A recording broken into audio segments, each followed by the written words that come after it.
They literally want World War III. Strike Alaska and California, San Diego specifically, nuclear test. This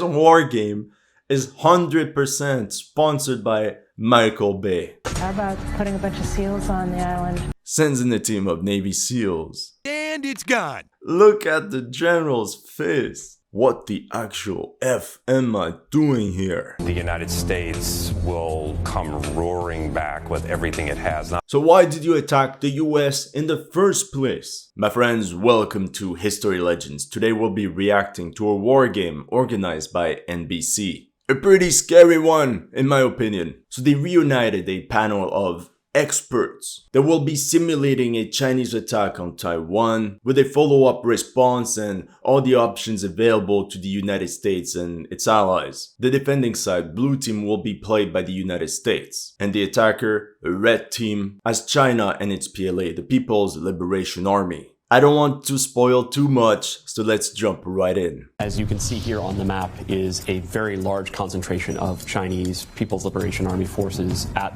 potential ports of debarkation for an invasion. You see the big map there with all the little tokens. This is typical wargame stuff. Here you can see a very similar one organized by the US military. First assumption is that they believe that the Chinese will concentrate all its navy in several ports. I personally doubt this is what they will do. We have to assume that the Chinese Navy will already be on the move and that they will just carry yet another exercise. We want to focus on a last-ditch effort to deter. This is a time to be sending the strongest possible message to Beijing, both privately and publicly, that there will be very severe costs if they actually go through with this. Like what? Impose 10,000 sanctions? We saw how that ended, and we know exactly what the Chinese will say if the US pulls out the morality card with invading a sovereign nation is bad. Hit the Americans as hard as we possibly can in the Western Pacific, keep them out of the fight while we move on Taiwan. That escalated quickly. Holy shit! What? I can guarantee you that this is the last thing that Chinese military planners would do. I would support an early knockout punch against Guam. Joel, no! We think that the United States is already going to intervene, and so we have to do a knockout punch before they can neutralize us. We think it's going to make them militarily less effective, and so even if they desire to intervene, they won't have as much capacity to intervene on behalf of Taiwan. The US military is the biggest fighting force in the world by far. Those little Chinese strikes are supposed to make the US military less effective. But how much less effective? 5% at best? It's not even worth the risk. Attacking Guam is another 9/11 moment that will galvanize the American population. I think we start very forcefully with a missile bombardment on Taiwan. I think we want to bring their military to their knees. To be fair, I think this is a valid course of action. But what I don't like is that there's not enough details. There's no discussion as to what targets they're trying to hit, infrastructure, military facilities, ports, bridges, or even how many missiles would be used by the Chinese. No discussion either about Taiwanese air defense capabilities. And we saw in Ukraine how expensive and complicated such missile campaigns can be. This means the Chinese will need many days and weeks of constant missile strikes to have some sort of effect. Are you making an assumption that China is going to attack any of the alliance as they attack Taiwan or not? I think China doesn't want to. They would like to tell the world that we're going to discipline our unruly province and it's none of your business, stay out of it. And if we stay out of it, they'll stay out of it. But if we decide to defend Taiwan, then I think they will attack our forces around the region. Thank you, General. Whoa! The Chinese is so good! We finally found somebody with common sense in that room and that understands the situation. What he said, 100%. Beijing considers this conflict to be an internal affair. So from my perspective, it doesn't make sense that the Chinese go all out on US forces. The big question is, how would the US respond if the Chinese only attack Taiwanese military assets? Is the US military going to target the Chinese first? And once again, in that case, China could play the role of the victim. These are the sort of deep diving discussions that I expected from this war game. I think we try to keep Japan neutral. I think you hit them in the port before they get out, because otherwise we know exactly where they're going, which is toward Taiwan to start shooting at us. Richard! Japan hasn't been at war for so long. Unless they are directly threatened by an attack, there's a high likelihood that they won't move. Their military is even called the Self-Defense Force. By hitting them in the ports, you are guaranteeing that Japan is going to enter the conflict.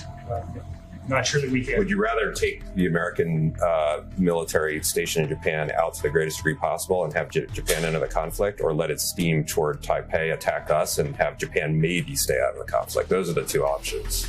It's time to stop! Somebody stop him! Joel, I'm sorry for before. No bad feelings.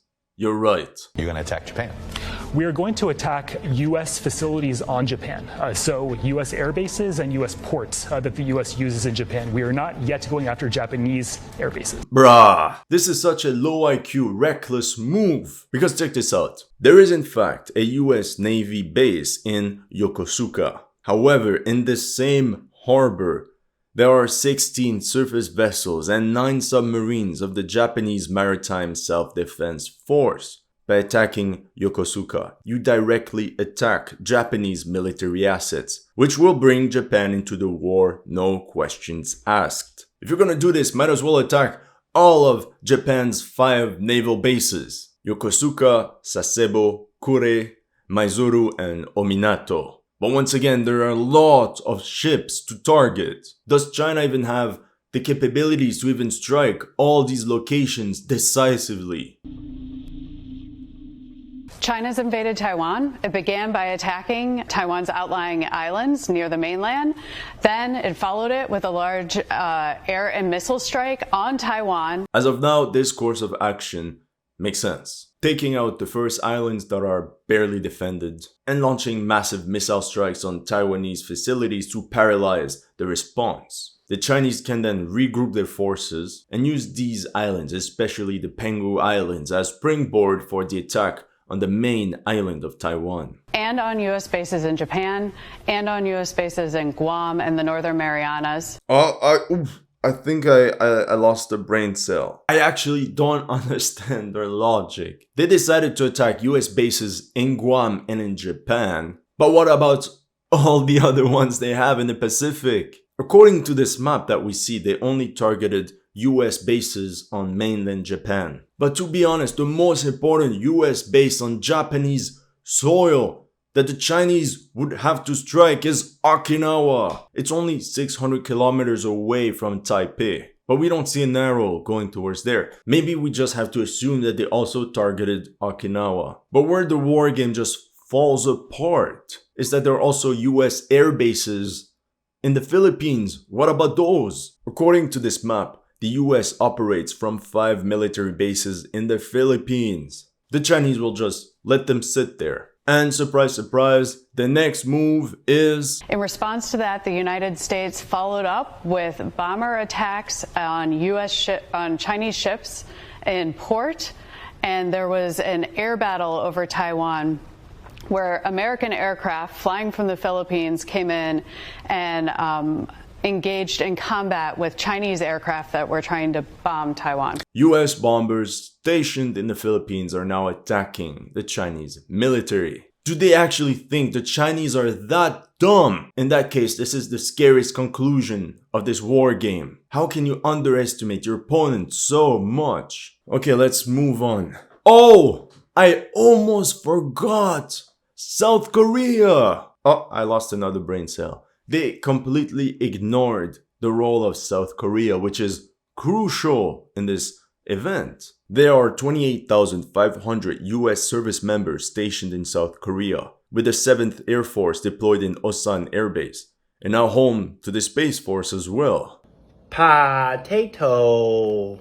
And roughly 20,000 men in Camp Humphreys near Seoul. This base was expanded in the last few years and is now the largest US overseas military base. Oh, once again, we're just gonna let them sit there. Following their logic, China would have to strike US facilities in Japan, in the Philippines, and in South Korea. What could possibly go wrong? And last part of my rant. They only discussed military bases as stationary targets. But what about other US Navy carriers roaming around the Pacific? You have 2 carrier strike groups in Japan, one in Sasebo and one in Yokosuka. You have the USS Makin Island amphibious assault ship somewhere around Guam. So in this war game, I suppose these have been targeted by the Chinese. But most importantly, at this moment, there's the US aircraft carrier USS Nimitz and the entire carrier strike group 11 roaming just east of Taiwan, which would also have to be targeted. Either you go balls to the wall and attack all US air and naval assets in the Pacific, or you don't. Can you assess which team is winning? I think it's a stalemate right now. China has strategically blundered by pulling Japan in, and the United States is still well positioned to defend, but China also has a lot of its assets left and has a lot of power that it can apply. Oh my god, of course it's a blunder. They had one job: target all US military assets in the Pacific. And oh, surprise, Japan got dragged into this war. But let's be honest, in such an attack, South Korea and the Philippines would also join the US. The role of Japan and the Philippines are crucial for Taiwan. Do you see this island chain approaching really close to southern Taiwan? Well, it belongs to the Philippines. And same goes for this chain of Japanese islands going through Okinawa, pushing its tip right into Taiwan's back door. The closest Japanese island is only 120 kilometers away from Taiwan. Their defense capabilities all depend on the response of the US and all its allies. China went with a very, very aggressive strike campaign against US forces and bases throughout the region. The gloves are off, if you will. I mean, by attacking US territory of Guam, killing Americans, the Chinese have crossed the line. What troubles me is that I can sense that this is what they really want to happen. They literally want World War III. But of course, they're not going to be the ones fighting it. They're going to wait for the war to end in some bunker in Utah. They took some actions against U.S. forces in Japan that they thought would maybe prevent Japan from coming in. It actually drew Japan in. Same with Australia. And hold on, what did she say? Australians joined too? Willy. Pick up your gear. It's your time to shine.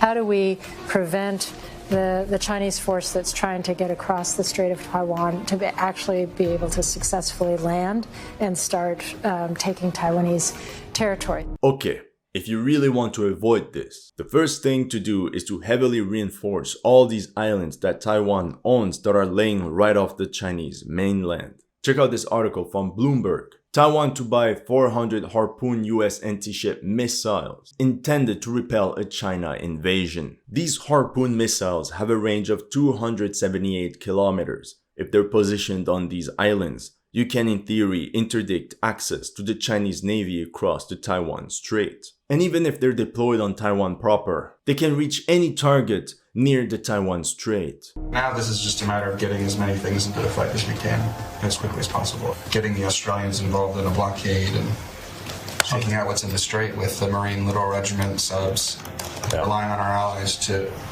watch the rear and maintain supply lines and maybe implement a blockade while we're fighting in the strait, in and around the straits with Taiwan. Look at the general's face. What the actual F am I doing here? You see, I only showed up because Sarah promised me there would be free coffee and donuts. And I love donuts. Move 2 is building on all of that and moving forward to land on Taiwan to further try to take out American assets in the region and also to go after Japan, which has entered the war. Richard, you made Japan enter the war. You should have listened to my boy, Joel. Like we said, the real war game would also take into account the intervention of South Korea and the Philippines. The fact that they aggressively hit Guam and Japan was frankly just a very quick way to make sure our allies were all in. And now we have Japanese resources willing to contribute to air and undersea. We have Australians willing to contribute and others coming on board. What did I tell you? They want the scenario to happen so bad. I believe the war game would have been much more interesting if China had only attacked Taiwanese assets and then discussed what response would have been possible from Taiwan's allies. Or what if the Chinese simply went for naval blockade of Taiwan by closing off access to all its ports? Or what about a naval blockade of the islands of Kinmen and Matsu that lay right off the coast of China, using China's huge maritime militia? Perhaps step one of an invasion is just to capture all these islands for now. My sense is that we need to at least take out the airfields in northern Australia. So at least try to. So like Darwin and Tyndall? Darwin and Tyndall. The fuel tanks are very important because that's how those planes get refueled. And the runways are important because they need somewhere to take off. Okay, Joel, no. I backed you up and this is what you give me? This is the worst red team ever assembled. I'm sure I can assemble a better team if I bring my barber, the guy at the front desk of the gym, and the guy that changes my tires. It's as if you go to the movie theater and expect to watch the Hulk, and then it's She-Hulk that they have. Like, come on. Can China even target Australian air bases just like that? Cross over Philippine airspace, Indonesia airspace, perhaps Malaysia airspace? It's fine. Nobody cares. In Hawaii, you have both obviously American territory, which they seek to preserve, plus you have all of the naval and air assets that the Americans have dispersed back that way once this war started. So there's a lot of targets out there. They hit our ports in China. We're going to take the fight to Hawaii. Okay. Breathe. I can't put the finger on it. Why does it sound so familiar? A growing Asian military power carrying out an airstrike on a US naval base located in Hawaii. Where did I see this already? I really don't know. Let me know in the comment section. I'm a little bit hesitant to use conventional kinetic attacks in Hawaii just because I feel that will be interpreted as a Pearl Harbor in the United States. Yep. We could galvanize significant US support.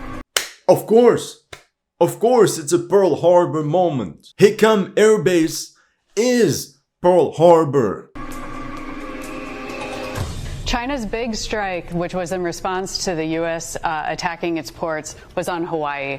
And they launched their stealth bombers, which launched cruise missiles and hypersonic weapons against Hawaii. It took out the command center on Hickam Air Force Base, where they're controlling Blue Air Forces and commanding the air war.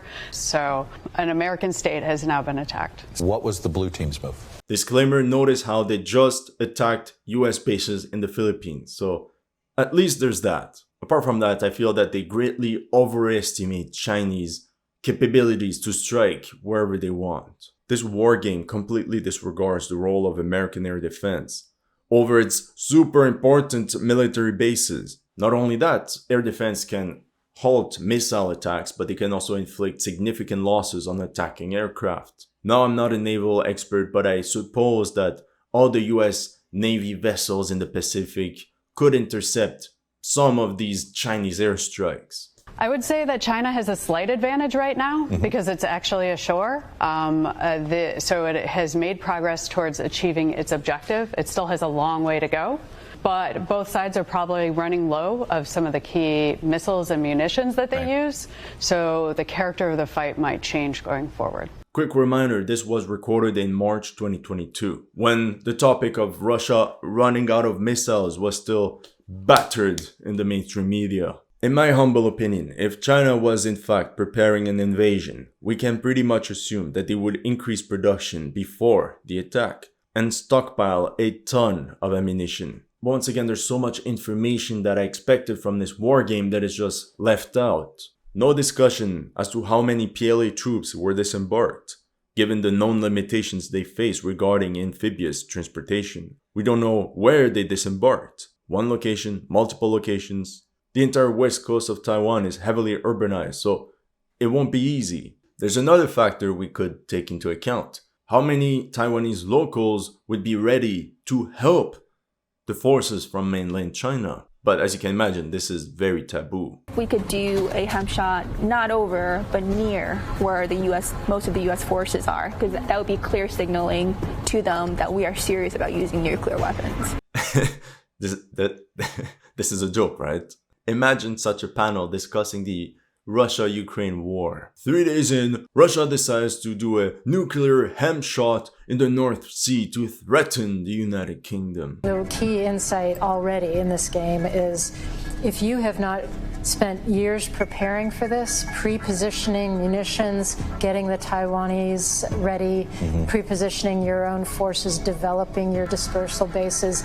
If you haven't spent years preparing for this, then you're going to be behind the 8 ball the whole way. I already brought up the very important chain of islands that Japan has just east of Taiwan. To be honest, this is the lifeline of Taiwan. Supplies can safely jump from one island to another under cover of air defense, and then be disembarked in Yilan City, from where they can make their way right into Taipei, using the protection of the surrounding mountains. Due to the geostrategic importance of these islands, Japan built a brand new military base on Ishigaki Island, located right here on the map, 240 kilometers east of Taiwan. Here you can see the beginning of the construction of this military base from newspaper Le Monde. And then there was this Japanese article that was extremely interesting. We learned that there are around 570 Japanese troops stationed on the base. Its missile unit possesses surface-to-air missiles and truck-mounted Type 12 surface-to-ship missiles. They also have Type 12 missiles deployed in